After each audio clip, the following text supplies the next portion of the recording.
guys, how's it going? Welcome to week 4's Camp Nanowrimo video. I decided to try something different as far as filming goes because what I've been doing, as you may have noticed, is filming little clips every day after I write and then putting them together in a writing vlog. But I kind of wanted to see how it would look if I just kind of updated the whole week at the end. And I'm going to tell you now, I definitely prefer the other way, but I thought if there was one week to switch things up, it might as well be the week after I technically win NaNoWriMo, because this week is going to be a little bit different anyways. So yeah, this week is going to be all just a chat. Today is actually Saturday, the 25th. It's actually my brother's birthday, which is very exciting. So yeah, I am just going to basically chat about how the week went, let you know what I wrote, what I changed, etc., etc. And that's enough babbling about what I'm doing, let me just do it. So first, if you didn't watch last week's vlog, like I said, I won Camp Nanowrimo, I revised all 20 chapters, and then I got a brilliant idea, and now I'm starting all over again because there are some really big changes that I want to make, which I know I've said this a million times, but it's going to make the story so much better. And I really, truly believe that, and I'm truly excited. It's just so much work. So I am now on chapter...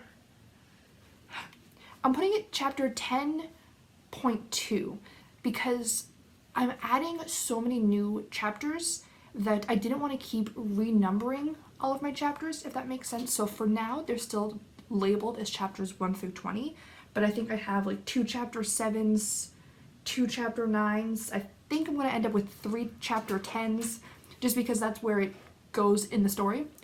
So I think I did about 15 chapters, but it's still saying chapter 10. It makes sense in my head. I'll fix it later. It's okay. So like I said, I had made my, what I was calling my vomit list of all of the brainstormed ideas and things that I wanted to change, things I wanted to incorporate, everything. It was a glorious mess. And I wrote that out, I put it in order of when things need to happen, and I kind of put that over the beat sheet and my current chapter by chapter outline so that I could fit everything where it belongs. And honestly, that was so helpful. It just really helped me see everything, and right now I'm having a little bit of trouble almost figuring out when to put things because there's so many timelines in my head right now, and there's the old timeline and the new timeline, and it was just kind of confusing me, but having it written down like that is just a very easy way to see it, and it just helps me move things around and make sure that everything still makes sense. So that was such a huge help. Highly recommend if you're doing something similar. I ended up adding, I think, about 8,000 new words, not counting anything that's revised, like completely new content, and I'm liking most of what I've added. Right now I'm kind of adding it and then immediately passing through and then doing the next chapter and then reading the chapter before the one that I just edited and then doing the next couple, just to make sure that everything is still flowing. Obviously I'm going to read it all through start to finish once I'm done all of these changes, but just for now to make it a little bit more tidy. I also did kind of jump ahead a little bit and kind of did basically a zero draft, I guess. So if you don't know, because I know Kate Kavanaugh gets questions on it all the time, and she's kind of the one that I know most who talks about zero drafts, but basically a zero draft is either a very messy first draft or a very detailed outline. It's kind of a mix between the two. So basically what I did is I just wrote down very bare bones, skeleton, messy chapters and scenes that I knew were going to be added, but obviously I'm not counting that yet because it's really just kind of telling myself what's happening so that I can, when I get there, actually write it properly and make sure that everything is actually written properly. So I did a couple of those scenes and I really like it. That one also has a lot of placeholders because I didn't want to write it yet. Like I mentioned, I need to write in chronological order to write well.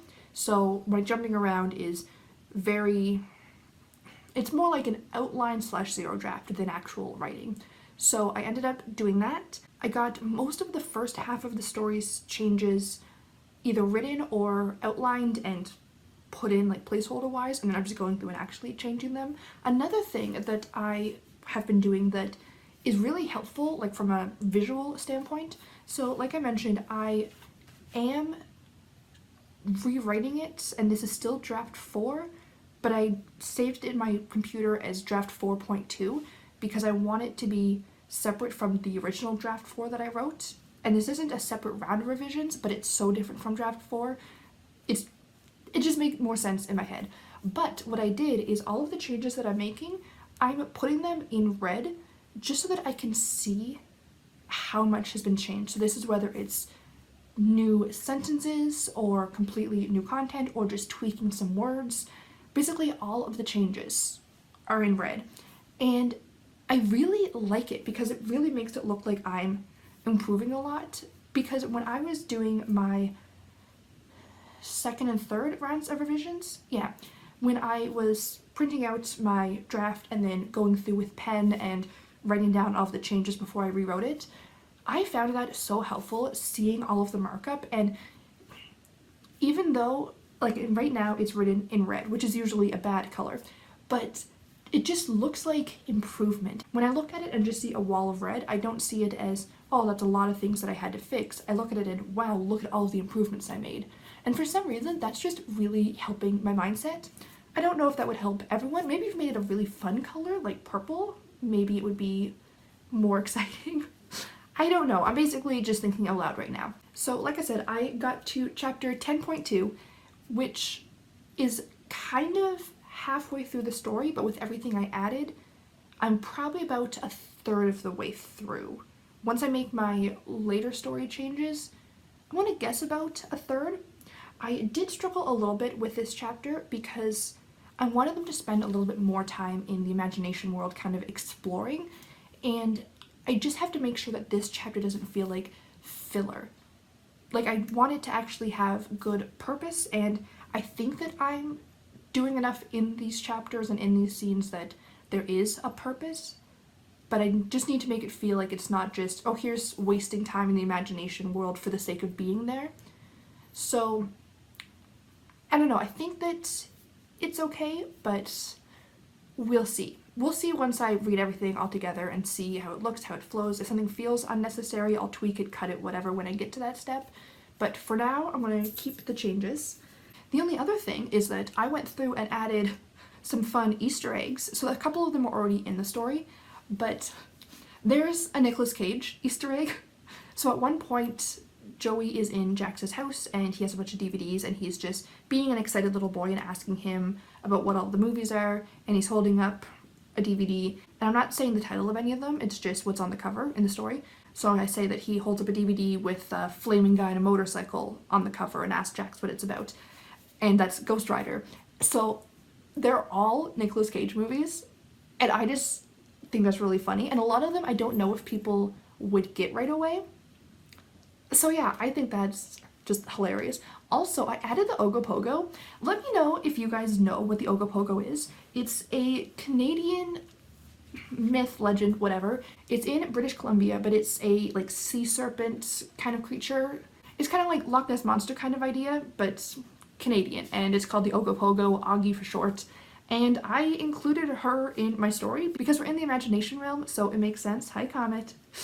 And at one point, Jax runs into an old friend of his, which ends up being the Ogopogo, and he just calls her Augie and just describes her as a dragon or sea serpent kind of creature.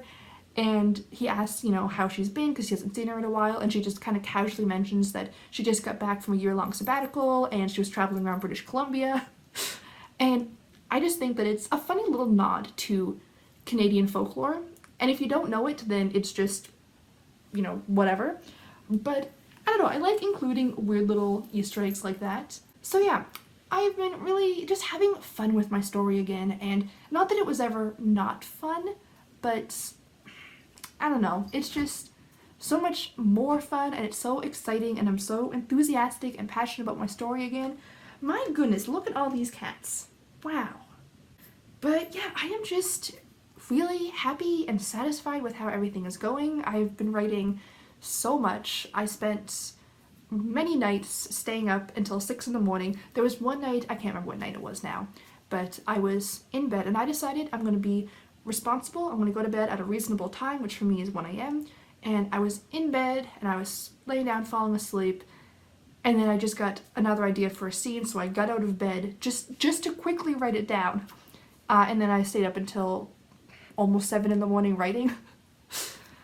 But I mean, that just means that I'm so excited about the story, and I just really feel like I don't feel like I ever lost my passion for this story, because I've loved this story the whole way through ever since draft 1. I just really love the story, but I feel like my passion has just been really invigorated with all these changes, and I'm just so enthusiastic and so excited, and everything is like fresh and new and wonderful, and it's just a really, really nice feeling. So yeah, that's basically my update for this week. I think that I would like to do another writing vlog for this coming week, but I don't know for sure. I don't think I'm going to film an update every day, because once Camp Nanowrimo is over, I know that my dedication to filming writing vlogs does kind of waver a little bit. So maybe I'll update every couple days and put it together like I have been for the previous weeks. I don't know, I definitely prefer that style rather than just sit down at the end of the week and tell you everything, at least as far as filming goes and for my own personal taste, because I find, I don't know, there's just something fun about sitting down after a writing session and letting you know how it goes, and then seeing all the different days merged together in a video. That's just fun for me. So I tried something new, I realized I didn't like it, but that's okay, that's why we try new things. So that is all for today's video. If you guys enjoyed it, please click the like button to let me know, and subscribe to stay up to date with the rest of my videos. I post new videos every Wednesday and Sunday, usually reading or writing related. So I hope to see you guys next time, and until then, have a great day. Bye.